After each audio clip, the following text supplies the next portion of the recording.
ሻሎም ቤተሰብ እግዚአብሔር አምላኽ ሰላምን ጸጋን ናይ ክርስቶስ ምስ ኩልኹም እዩ።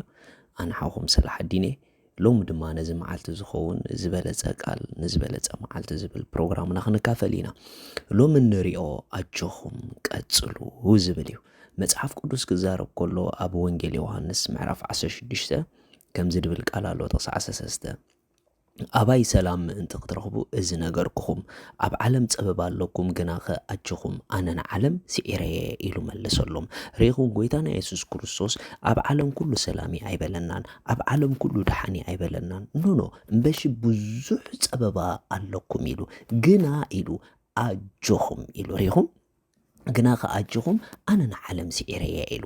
ስለዚ ሓደ ነገር ክነግረኩም ብሩኻት ኣብ ጊዜ ፀበባ መቐጻሊ ይከኣል እዩ፣ ኣብ ጊዜ መከራ መቐጻሊ ይከኣል እዩ። ልዕሊ ዝኾነ ነገር ኣብ ሂወት ክትቅጽሉ መጀመርታ ካብዚ ቃል ዝተበገሱ ኣባይ ሰላም ምእንቲ ክትረኽቡ ዝቐልብ ዝብል ቃል ሓዝዎ። ርኢኹም ኣብቲ ሰላም ዘይብሉ ጉዳያት ኣብኡ ሰላም ረኺብና ክንቀጽል መታን ክንክእል ጎይታ ሰላምና ኮይኑ እዩ። ኩነታትና ኣይኮኑን ሰላምና፣ ንሓልፎ ነገር ኣይኮነን ሰላምና። ኖ ጎይታ እዩ ሰላምና። ስለዚ ጎይታ ኣባይ ሰላም ምእንቲ ክትረኽቡ ኣብ ዘይድሓን ጊዜ ኣብ ብርቱዕ ኩነታት ኣብ ተሓልፎ ፀበባ ኣባይ መታን ዘቐጽለኩም ሰላም ክትረኽቡ እዚ ነገረኩም ኣለኹ ኣነ ኢሉ ንዓለም ስዒረየ ኢሉ።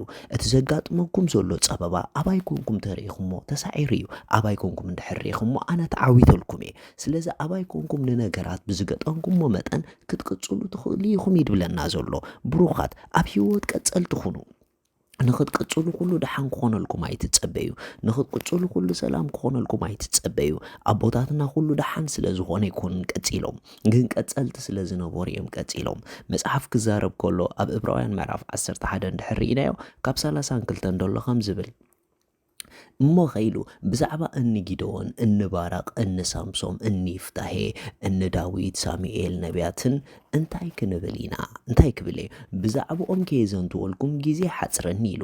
ንሳቶም ብእምነት ንመንግስታት ሰዓሩ፣ ጽድቂ ገበሩ፣ ነቲ ተስፋ እተገበሮ ረኸቡ፣ ኣፍ ኣናብስ ዓፀዉ፣ ንሓይሊ ሓዊ ኣጥፍኡ፣ ካብ ስሕለት ኣስያፍ ደሓኑ፣ ካብ ድኻም በርትዑ፣ ኣብ ውግእ ሓየሉ፣ ንሰራዊት ኣህዛብ ኣህደምዎም፣ ኣንስቲ ንምውታተን ብትንሳኤ ተቐቢለንኦም፣ ካልኦት እውን ተሰቀዩ እሞ ዝሓይሽ ትንሳኤ ምእንቲ ክረኽቡ ኢሎም ምሕረት ኣይደለዩን።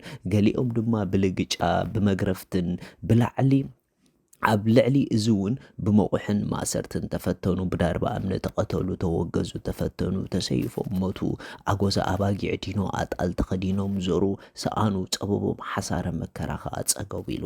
ርኢኹም እቶም ናይ እምነት ኣቦታት ኢልና ንምግሐሎም እቶም እግዚኣብሔር ኣብ ዘመኖም ተጠቂሙሎም ብኽብርን እግዚኣብሔር ኣኽቢሮም ዝሓለፉ ኩሉ ሰላም ስለ ዝነበረ ኣይኮነን፣ ኩሉ ድሓን ስለ ዝነበረ ኣይኮነን፣ ነገር ግን ምቕጻል ስለ ዝተምሃሩ እዩ። ስለዚ ዝናብ እንዳዘነበ ቀጽል፣ ዝናብ ምስ ገደፎን ቀጽል፣ ምኽንያት ዝኾነ ኣይተቕርብ ንኽትቀጽል። እግዚኣብሔር ምሳኹም እዩ። ሻሎም